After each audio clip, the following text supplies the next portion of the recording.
Hi அஸ்ஸலாமு அலைக்கும் J kitchen. இன்றைக்கி நம்ம கிச்சனில் பார்க்க போகிறோம் என்னென்னா தக்காளி சாம்பார் தான். தினமும் சட்னியா அப்படி சொல்லிட்டு என் பசங்க கேட்டாங்க. சரி வெயிட் பண்ணுங்கள், உங்களுக்காக நான் சூப்பர் சாம்பார் வச்சு தரேன், பருப்பே இல்லாத சாம்பார் சொல்லிட்டு தக்காளி சாம்பார் தான் வைக்க போயிட்டேன்.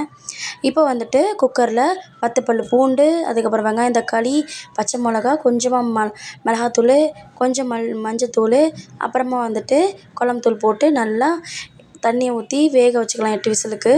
நல்லா வந்துட்டு மசிஞ்சிருக்கு. இப்போ தாளிப்புக்கு போயிடலாம். கொஞ்சம் வரமிளகா ஒன்றே ஒன்று போட்டுட்டு, கொஞ்சம் கருவேப்பிலை, கொத்தமல்லி, அப்புறமா கடுகு, உளுந்து எல்லாம் போட்டு நல்லா தாளித்து விட்டுக்கலாம். எப்போவுமே நம்ம சாம்பாருக்கு தாளிக்கிறோம்ல, அதே மாதிரி தான். அதே மாதிரி தாளிச்சிட்டு அதுக்கப்புறமா வந்துட்டு நம்ம அந்த தக்காளி சாம்பாரில் ஊற்றிக்கலாம். ஊற்றி முடிச்சதுக்கப்புறமா 2 தோசை எடுத்துக்கலாம். இன்றைக்கி நான் வந்துட்டு முட்டை தோசை தான் ஊற்றியிருந்தேன். ஆனால் அதை வீடியோவில் காட்டலை. வெறும் தோசை முன்னாடி ஏன்னா பசின்னு ஆடி வந்துட்டாங்க பசங்க. அதனால் ஓகேன்னு சொல்லிட்டு 2 தோசை சுட்டு டக்கு டக்குன்னு பிளேட்டில் மாற்றிட்டு கொஞ்சமாக சாம்பார் ஊற்றிட்டு பசங்களுக்கு எடுத்துகிட்டு போயிட்டேன். இந்த சாம்பாரை வச்சு உங்கள் பசங்களுக்கும் நீங்களும் செஞ்சு பாருங்கள். எப்படி இருக்குன்னு கமெண்ட்ஸில் சொல்லுங்கள். சப்ஸ்கிரைப் பண்ணிக்கோங்க. நான் போடுற வீடியோலாம் வரணுன்னா நீங்கள் சப்ஸ்கிரைப் பண்ணிக்கணும். Okay bye friends. எப்படி இருக்குன்னு சொல்லுங்கள்.